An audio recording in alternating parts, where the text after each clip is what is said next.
Joining us in studio is Tom Borelli, contributor for the Conservative Review. Tom, good to have you with us. Great to be back. So, Tom, as we see the president facing a lot of backlash over retweeting videos that showed acts of what were claimed to be Muslims against people in the UK, he may have gotten this off Ann Coulter, a conservative commentator's feed, but these videos originated from a far-right British political person that's very controversial. What is your reaction? Well, anything that President Trump does is always controversial, and let's face it, the media really has really distaste for President Trump, and they really don't like his tweets because they can't control it. Mainstream media. Mainstream media, exactly. So, that's always a challenge. But, when you're on Twitter, you never really know what's accurate or it's not. It always has to be in context. And people who read Twitter and people who use Twitter really understand that.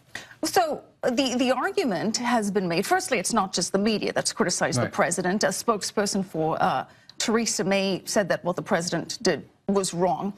But to the point of what's on Twitter and what can it be verified, is that not something that the president should make sure of before retweeting? Well, as you know, Twitter is a fast-moving vehicle of communication. Not everything's going to be accurate. Not everything's going to be precise. In a perfect world, we'd love to all go back and do a lot of research. But I think the overall point he was making is that, radical Islam is a problem. And I think he's got, again, the America First agenda. Sure, people in the UK are upset. But President Trump's trying to remind the American people. Should he be weighing in on what's going on in the UK? Oh, absolutely, because radical Islam is a threat in Western Europe. It's also a threat here. Reminding the American people of that threat is a good thing. The last thing we want is silence. We don't want to have speech regulated. I think they do that in the UK. That would be a frightening consequence. I say more information. If you don't like information, use more information to counteract that. Well, the White House spokesperson, Sarah Huckabee Sanders, to your point, said it doesn't matter if the tweets are real or not real, that it should be about the conversation of the threat of radical Islam.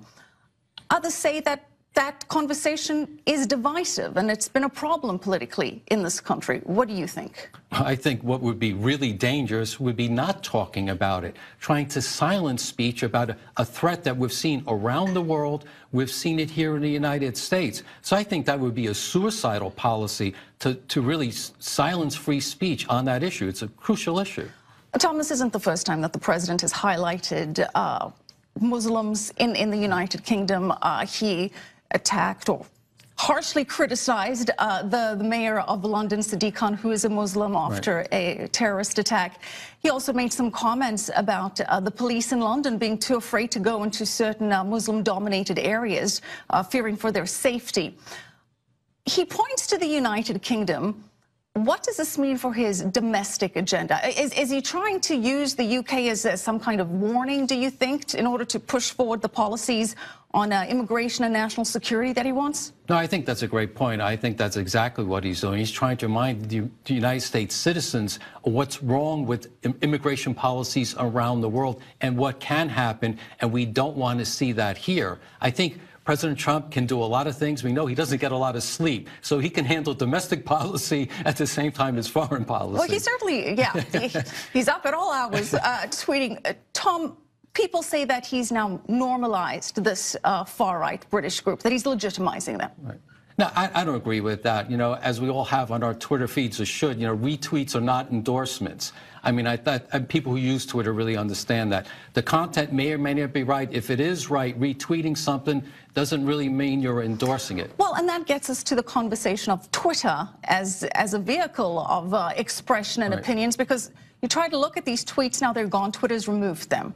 What do you make of that? Should Twitter be censoring this content? Well, there's a lot of people who are concerned, a lot of people in the conservative area really concerned about Twitter. It's a private company. They can do whatever they want to do. But anytime they start picking winners or losers or deciding to censor this speech and not that speech, it really is an imbalance. So that is really kind of a frightening consequence of Twitter being overreaching. Same argument's been made about Facebook, about what they promote, what they don't promote. And let's face it, both of them, Russia was able to use them as well. So they're not all that accurate in a lot of things. And ironically, that is the one thing that Republicans and Democrats agree on, perhaps looking at these social media giants and trying to regulate them. Tom, always good to have you on the show. Tom Borelli, thank you.